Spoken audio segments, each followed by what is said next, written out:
What's good, blessed people? Balik lagi sama gua Hafiz di sini.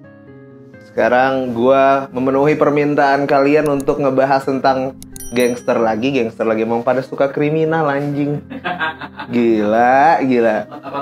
Iya, crime semua mintanya. Ini sesuai komen kalian ya. Jadi banyak yang komen tapi gue sortir satu persatu, ntar gue bakal bahas. Sekarang gue bakal bahas geng yang katanya ini di komen pada ribut. Ini loh bang, geng yang paling ditakutin di dunia, yaitu MS-13 atau Mara Salvatrucha.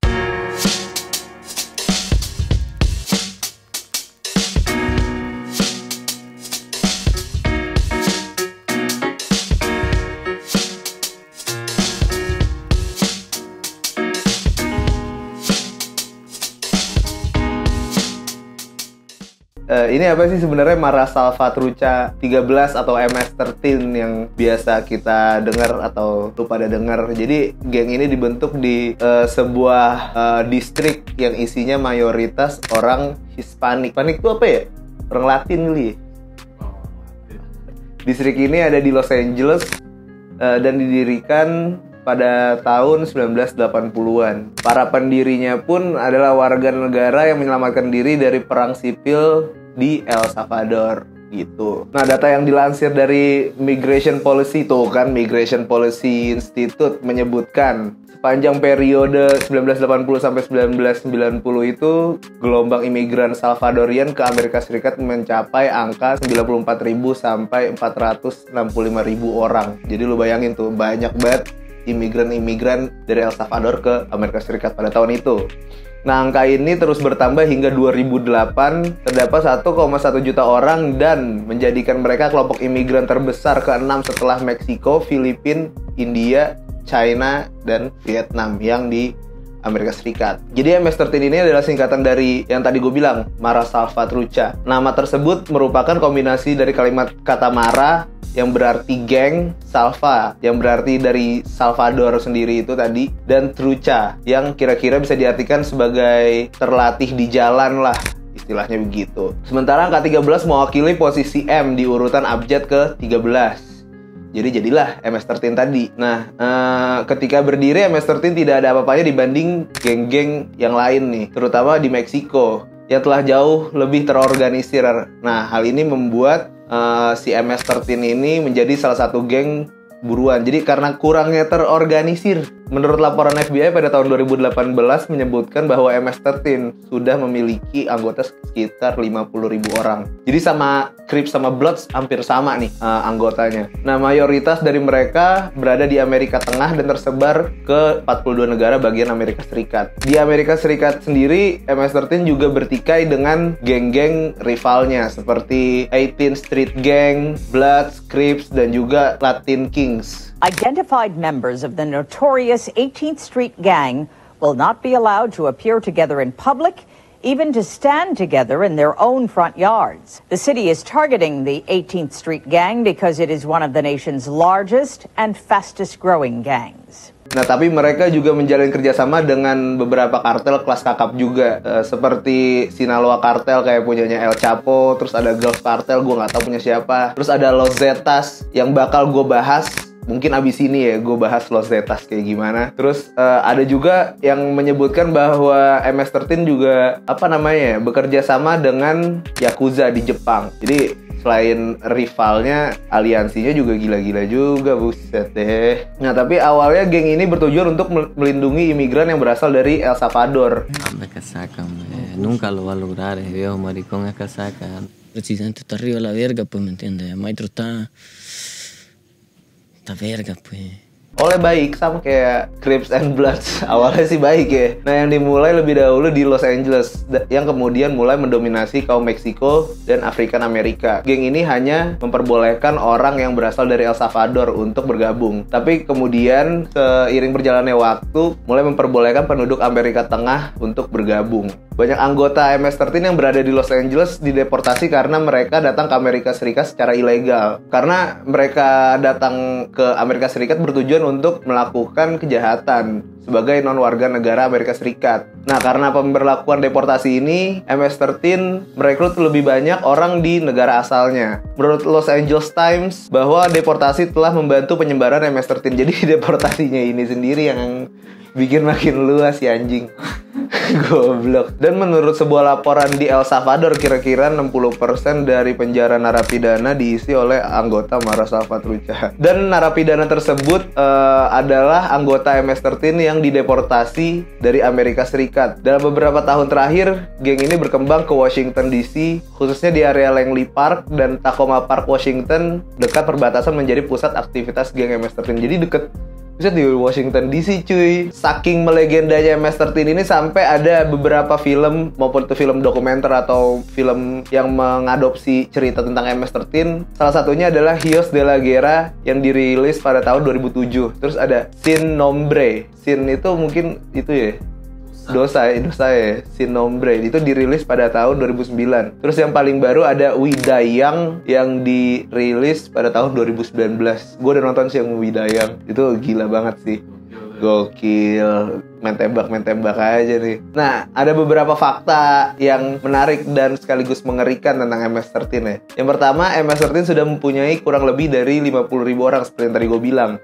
50.000-nya itu tersebar di 42 negara bagian Amerika Serikat, terutama di Amerika Tengah. Nah, yang kedua, kegiatan MS-13 diantaranya itu fokus pada prostitusi dan penyelundupan wanita tuna susila. Penjualan manusia mereka lakuin juga tuh untuk mendapat pundi-pundi. MS-13 merekrut gadis-gadis muda di Amerika Tengah. Beberapa malah ada yang sudah tiba di Amerika Serikat untuk masuk ke dunia bisnis prostitusi yang mereka jalankan. Jadi orang-orang didatengin, dia udah punya bisnisnya, ya udah lu ikut gue. Jadi deh lo direkrut jadinya. Nah, yang ketiga, MS-13 adalah gangster yang dikenal dengan kejam sehingga membuat kota El Salvador menjadi ibu kota pembunuhan di dunia. Karena pada tahun 2015 lalu, kericuhan antara geng MS-13 dan Barrio 18 menewaskan kurang lebih dari 6.566 jiwa. Dan pada tahun 2016 di kota El Salvador terdapat kasus pembunuhan setiap 1 jam sekali. Lu bayangin, ini 1 jam kemudian nih kalau di Indo misalkan. Sekarang jam 4, jam 5 ntar ada pembunuhan lagi, ntar jam 6 ada pembunuhan lagi. Buset deh. Berarti satu hari ada 24 pembunuhan. Kan 24 jam ya kan.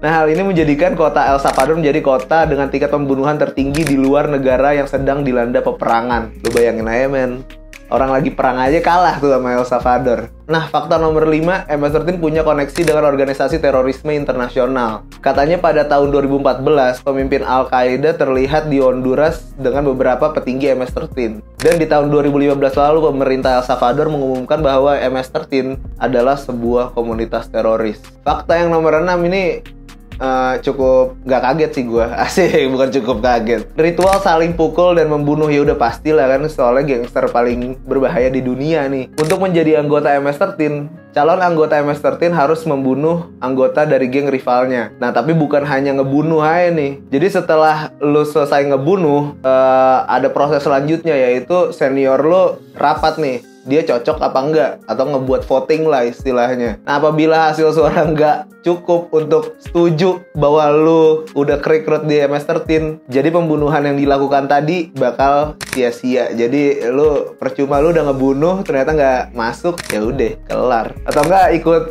yang selanjutnya dah, batch 3 atau batch 2 gitu ya kan. Tahun depan dah. Iya, tahun depan ikut lagi mungkin. Anda kurang beruntung. Nah, fakta nomor 7 adalah MS-13 mempunyai penjaranya sendiri di El Salvador. Anjay, gokil. Penjara buatan ini sendiri dinamai Pena de Ciudad Barrio. Atau gimana tuh pronunciation-nya ya? Pena de Ciudad Barrio. Sih, so tau banget loh. Nah, penjara ini dijaga oleh tentara El Salvador. Karena penjara ini terlalu berbahaya, maka akhirnya nggak ada yang mau jaga, atau sipir penjara nggak ada yang bertugas nih di penjara buatan ini. Saking seremnya itu penjara, gokil. Ada lagi fakta nomor 8, yaitu MS-13 memiliki tato yang banyak di seluruh tubuhnya. Jadi anggota MS-13 memiliki tato yang banyak, mulai dari kaki hingga kepala, muka, segala macam itu biasanya full sama tato. Tato tersebut memiliki arti budaya, sejarah, dan kejahatan yang sudah dilakukan oleh masing-masing anggotanya. Fakta nomor 9 ada di simbol pada MS-13. Tanda atau simbol berupa jari yang membentuk tanduk. Jadi kalau lo suka ngeliat Coki Pardede yang begini-begini, artinya simbol tersebut dapat diartikan sebagai simbol yang merujuk pada tanduk setan katanya. Jadi satanik-satanikan juga ya. Gokil, iyalah udah begini. Nah, masih bicara tentang simbol tadi, untuk memahami betapa sadisnya MS-13 dapat dilihat dari semboyan mereka, yaitu Mata Viola Controlla. Artinya, lu mau tahu apa? Yaitu bunuh, perkosa, dan kontrol. Buset deh. 3 pesan itu kayak ngegambarin seolah-olah teror yang mereka sebar. Jadi, misalkan kalau lu abis dibunuh, ditulis gitu pakai darahnya. Asik. Mata Viola Controlla. Buset, pakai darah lu sendiri, yang jelas, bukan pakai darah dia. Kata Miguel Alvarez Flores dalam persidangan, tak sedikit pula anggota MS-13 mengaku melakukan kejahatan karena perintah setan. Nah, dia mengistilahkan La Bestia atau The Beast, atau bisa diartikan makhluk buas. Makhluk buas itu menginginkan jiwa, katanya gitu. Buset deh. Riba. Perjanjian lingkar jati manusia dengan setan. Jadinya begini nih. Nah, selama ini Flores juga dikenal dengan nama samaran Diabolikal, yang kurang lebih berarti seseorang yang amat jahat dan memiliki karakter iblis. Nah, kejahatan-kejahatan MS-13 meliputi banyak hal, mulai dari penyelundupan dan penjualan narkoba, penjualan senjata gelap, perdagangan manusia atau human trafficking tadi, pencurian mobil, pemerasan, perlawanan pada petugas hukum. Wah, gokil. Pembunuhan dan prostitusi. Wah, gila, ini geng sih parahnya. Rebel banget anjir. Laporan dari koran-koran El Faro tahun 17 menyebutkan pemasukan MS-13 mencapai 31,2 juta US dollar, lebih dari 400 miliar rupiah. Sebagian besar berasal dari bisnis narkoba dan pemerasan. Nah, MS-13 juga dikenal sebagai geng dengan reputasi brutal, dan semua itu telah ditanamkan sejak tahap rekrutan anggota. Mereka yang baru bergabung dengan MS-13 harus melewati inisiasi kayak tadi tuh. Untuk melewati inisiasinya, selain ngebunuh yang tadi yang gue bilang di awal, yaitu dikeroyok dengan anggota lain selama 13 detik.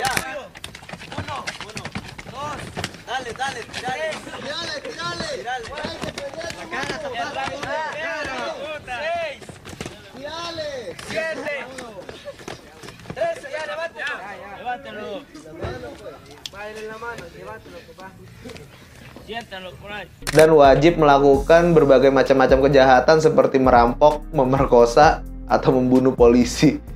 Udah gila inisiasinya kayak gitu. Setelah inisiasinya selesai, mereka udah fix banget masuk official MS-13. Mereka akan dibuatin tato besar di tubuhnya sebagai pendana kontrak seumur hidup dengan MS-13. Anjir, sumpah demi apa lo? Buset dah. Seumur hidup, men. Ini kagak ada gue. Next.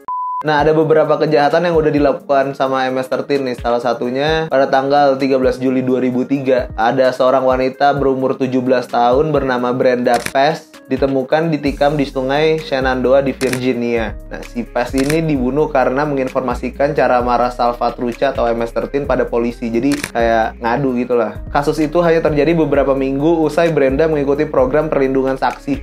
Jadi ini udah dilindungin nih sama polisi, tetap aja die, gila. Diudak terus. 4 orang anggota MS-13 kemudian ditetapkan menjadi tersangka kasus ini. Namun setelah diselidiki lebih lanjut, 2 orang lain dibebaskan dari semua tuduhan. Nah, kedua tersangka yang berada di balik pembunuhan Brenda Pess ini salah satunya adalah Ismael Juarez Cinero, pronunciation-nya harus Spanish. Anjing, gue gak bisa Latina. Dan satunya lagi ada Oscar Antonio Grande. 2 orang tersebut menjadi dalang pembunuhan dari Brenda Pess, kemudian dijatuhi hukuman penjara seumur hidup. Kegilaan dan kejahatan MS-13 gak berhenti sampai situ aja. Jadi ada lagi kasus menjelang malam Natal pada tanggal 23 Desember 2004 di San Pedro Sula, sebuah kota industri yang berjarak sekitar 160 km dari ibu kotanya Honduras. Que el motorista dice que como que se rifaron Mara, entonces fue cuando le pegaron el balazo. Lo que generó esto es que la Pada saat itu, ada 6 orang anggota MS-13 yang sedang mengendarai van menghadang sebuah bus antar kota, lalu menembakinya dari luar dengan senjata otomatis. Lu bayangin tuh. Idih. Tapi ketika penumpang menjerit ketakutan, seorang anggota MS-13 malah justru naik tuh ke bisnya. Naik ke dalam dan akhirnya ditembakin tuh semua, yang menghasilkan 28 orang tewas akibat tragedi ini. Dan sebagian besar perempuan dan anak-anak. Itu iseng kali ya? Apa perekrutan kali ya? Iya, perekrutan kali ya. Natal, rekrut, tuh ada bis. Lu lalang sih kata. Nah, aksi gila tadi nih dilakukan MS-13 sebagai bentuk protes. Oh, sebagai bentuk protes. Terjawab sudah. Sebagai bentuk protes terhadap pemerintah Honduras yang berencana menetapkan hukuman mati kepada para anggota geng. Wah, anjing. Gila. Dalam persidangan yang digelar pada Februari 2007, pengadilan menetapkan 4 orang sebagai terdakwa tragedi ini. Mereka adalah Juan Carlos Miranda Bueso, Darwin Alexis Ramirez, Ebert Anibal Rivera, dan Juan Bautista Jimenez. Anjay, padahal tulisannya Jimenez, gue ngomongnya Jimenez. Udah cocok banget deh gue. Nah, mereka berempat ditetapkan sebagai terdakwa tragedi pembunuhan yang dilakukan di dalam bis tersebut. Nah, tapi setahu gue nih, si Juan Bautista Jimenez ini setelah dimasukin ke penjara, akhirnya Juan Bautista Jimenez ini digantung di dalam penjara oleh anggota MS-13 sendiri. Karena si Juan Bautista Jimenez ini dianggap gagal sebagai otak atau dalang dari rencana pembunuhan tersebut. Tapi ada kasus yang benar-benar baru-baru ini, jadi terjadi pada 12 Juni 2020 lalu. Kasus pembunuhan ini katanya dilakukan atas perintah setan. Balik lagi kayak tadi yang gue bilang, mereka ada sataniknya dikit gitulah. Untuk mendapatkan perlindungan dari setan hingga harus mengorbankan nyawa seseorang untuk diberikan kepada setan. Wah, anjing, sakit. Tumbal nggak di Indo. Iya, anjing. 5 anggota MS-13 menjadi tersangka atas tragedi pembunuhan seseorang bernama Francisco Anton Medrano Campo. Menurut media Fox News, terdapat 2 orang bersenjata yang sedang menunggu Medrano Campo keluar dari apartemennya yang berlokasi di Wheaton di luar Washington. Carlos Andre Orellana sempat menjadi tuduhan pembunuhan atas kematian Medrano Campo tersebut. Namun kenyataannya Orellana merupakan seorang yang kabur dari apartemen Wheaton karena tidak mampu membayar uang sewa. Oleh karena itu Medrano Campo memberikan perilaku kekerasan kepada Orellana. Jadi kayak ngasih pelajaran lah dengan pipa timah karena telah mencuri uang tunai, PlayStation, dan Xbox yang dimilikinya. Setelah kejadian kekerasan ini dilakukan, anggota MS-13 mentargetkan Medrano Campo untuk menjadi sasaran target pembunuhan. Setelah tragedi tersebut, seorang informan dan kepolisian menuju sebuah hutan yang berada di Maryland. Taman tersebut sudah berubah menjadi kuburan massal dengan memperlihatkan beberapa sosok mayat dengan bekas luka mengerikan akibat pembunuhan yang kejam. Menurut kesaksian dari detektif Montgomery County yang berasal dari Maryland tersebut, adapun korban yang ditemukan dengan beberapa ratus tusukan dimutilasi hingga jantungnya diambil. Lu bayangin tahun 2020 cuy. Buset Jantungnya diambil. Jantung. Bodinya digeletakin. Kali cuma ditutupin ini daun-daun.